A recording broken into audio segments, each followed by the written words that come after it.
दोस्तों, अब तक मैं इस चैनल पर मराठी में कहानियाँ सुनाता था, लेकिन अब से मैं हिंदी में कहानियाँ सुनाऊंगा। इसकी सिंपल वजह यह है कि हिंदी में कहानियाँ सुनाने की वजह से पूरे भारत में हमारी कहानियाँ सुनी जाएगी। तो आप ऐसे ही सपोर्ट करते रहिए और नाराज मत होइए।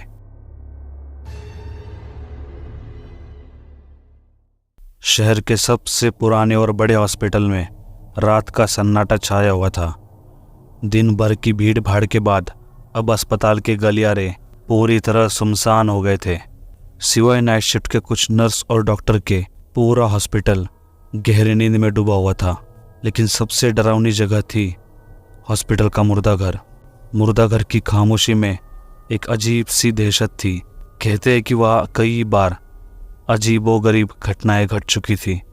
कुछ नर्सें और कर्मचारी बताते थे कि उन्होंने वहाँ रात को आवाज़ें सुनी है, कभी दरवाजे खुद ब खुद बंद होते हुए, तो कभी ठंडी हवा के झोंके बिना किसी कारण महसूस होते हुए।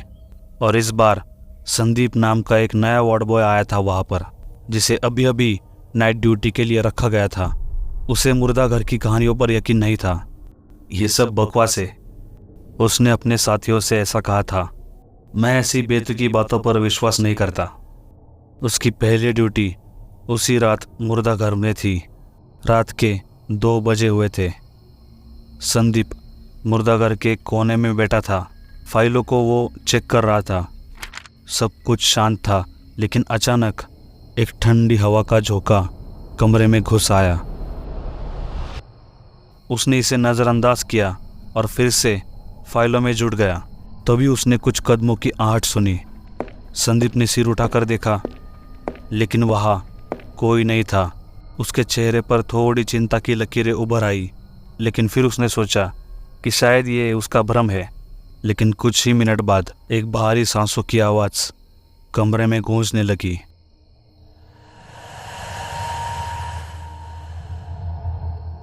ऐसा लग रहा था कि कोई उसके पास आकर गहरी सांसें ले रहा हो।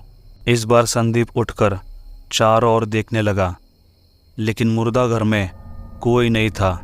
उसकी धड़कनें तेज हो गई। उसने सोचा कि शायद उसे बाहर निकल जाना चाहिए। वो जैसे ही दरवाजे की ओर बढ़ा, दरवाज़ा जोर से बंद हो गया। दरवाजे के पास पहुंचते ही एक ठंडी और नशीली हवा ने उसे जकड़ लिया। तभी उसको अपने कानों के पास एक धीमी पर भयानक फुसफुसाहट सुनाई दी। तुम यहाँ से नहीं जा सकते। संदीप के शरीर में जैसे बिजली दौड़ गई हो। उसने मुड़कर देखा तो पीछे एक परछाई दीवार के पास खड़ी थी। वो धीरे धीरे उसकी ओर बढ़ रही थी। परछाई का चेहरा साफ नहीं दिख रहा था, लेकिन उसकी आंखें जलती हुई लाल थी। संदीप ने भागने की कोशिश की, लेकिन उसके पैर जैसे जम गए हो। परछाई अब उसके बिल्कुल सामने थी और उसकी आवाज़ गूंजने लगी।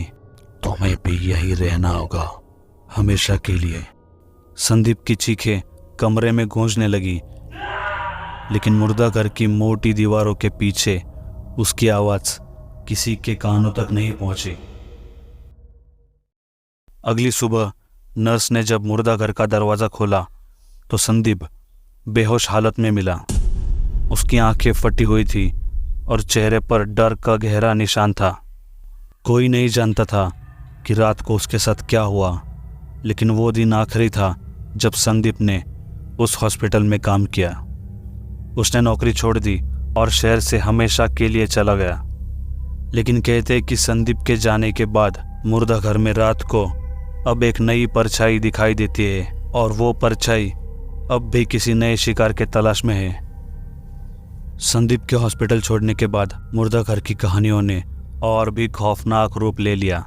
लोग अब उसे सिर्फ भूतिया जगह नहीं, बल्कि एक श्रापित स्थान भी मानने लगे। कई कर्मचारियों ने रात की शिफ्ट में काम करने से मना कर दिया, लेकिन अस्पताल प्रबंधन के पास कोई विकल्प नहीं था। इसलिए उन्होंने एक नए वार्ड बॉय राहुल को नियुक्त किया। राहुल को हॉस्पिटल में हुई अजीब घटनाओं के बारे में कुछ जानकारी मिली थी, लेकिन उसने इसे सिर्फ अफवाह माना। ये भूत कुछ नहीं होता, उसने ऐसा खुद को कहा। ये सब लोगों के मन की उपज है, बाकी कुछ नहीं। उसकी ड्यूटी भी उसी मुर्दाघर में लगाई गई थी, जहाँ कुछ महीने पहले संदीप के साथ जो हादसा हुआ था। रात के 1 बजे राहुल को वहाँ अकेले काम करना था।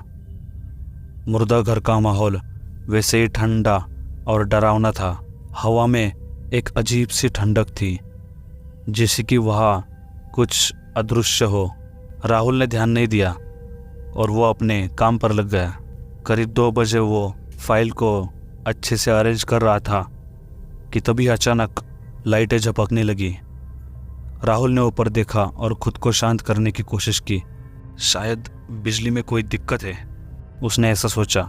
लेकिन जैसे ही उसने अपनी फाइलों पर नज़र डाली, उसके ठीक सामने की मेज पर एक धुंधली आकृति उभरने लगी, जैसे कि एक परछाई हो। उस आकृति का चेहरा स्पष्ट नहीं था, लेकिन उसकी जलती हुई लाल आंखें राहुल की ओर घूर रही थी। राहुल ने हड़बड़ाकर पीछे हटने की कोशिश की, लेकिन उसके पैर जम गए थे वहीं पर। आकृति धीरे धीरे राहुल की ओर बढ़ने लगी। उसके चेहरे से डर का पसीना बहने लगा था। अचानक कमरे में एक गहरी आवाज गूंजने लगी, तुम भी संदीप की तरह यही रहोगे, ये जगह तुम्हारी कब्र बनेगी। राहुल ने डरते हुए आवाज दी, कौन हो तुम, मुझे छोड़ दो। आवाज अब और भी भयानक हो चुकी थी। मैं वही हूँ जिसे कभी यहाँ से जाने नहीं दिया। मेरे शरीर को मुर्दा घर में कैद किया गया था और अब यहाँ से किसी को मैं जाने नहीं दूंगा। राहुल को धीरे धीरे समझ आने लगा कि ये भूत सिर्फ एक आत्मा नहीं, बल्कि एक पुराने मरीज की आत्मा थी, जिसे कभी यहाँ लावारिस हालत में मारा गया था। उसकी लाश का सही तरीके से अंतिम संस्कार भी नहीं किया गया था और तब से उसकी आत्मा मुर्दा घर में भटक रही थी। राहुल ने हिम्मत जुटाई और कहा, तुम्हें क्या चाहिए, मैं तुम्हारी मदद कैसे कर सकता हूँ। राहुल की यह बात सुनते ही आत्मा की आवाज अब दर्द और गुस्से से भरी थी। मुझे मुक्ति चाहिए, मुझे सही तरीके से अंतिम संस्कार चाहिए। जब तक ये नहीं होगा, मैं हर उस इंसान को अपने साथ ले जाऊंगा जो यहाँ आएगा। राहुल को अब समझ में आ गया था कि उसे क्या करना है। अगले दिन राहुल ने अस्पताल के अधिकारियों से बात की और बड़ी मुश्किल से उन्हें उस लावारिस लाशों की फाइलें ढूंढने के लिए राजी किया। फाइलों में बताया गया था कि वो एक बुजुर्ग आदमी की लाश थी जिसका कोई वारिस नहीं था और उसकी मृत्यु के बाद उसके शरीर को बिना किसी सम्मान के मुर्दा घर में ही छोड़ दिया गया था। राहुल ने अपने खर्च पर उस लाश का अंतिम संस्कार करवाने का निर्णय लिया। पूरे विधि विधान के साथ आत्मा को शांति देने के लिए पूजा करवाई गई। फिर ये सब समाप्त होने के बाद उसी रात जब राहुल मुर्दा घर में वापस आया तो वहाँ की ठंडक अब पहले जैसी नहीं थी। उसने महसूस किया कि अब वह एक शांति है। उसे लगा कि उस आत्मा को मुक्ति मिल चुकी है।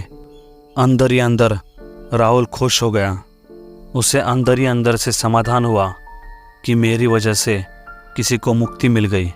लेकिन जब वह बाहर जाने के लिए दरवाज़ा खोलने लगा, तभी अचानक एक धीमी फुसफुसाहट फिर से उसके कानों में गूंजी, धन्यवाद, पर यह खत्म नहीं हुआ।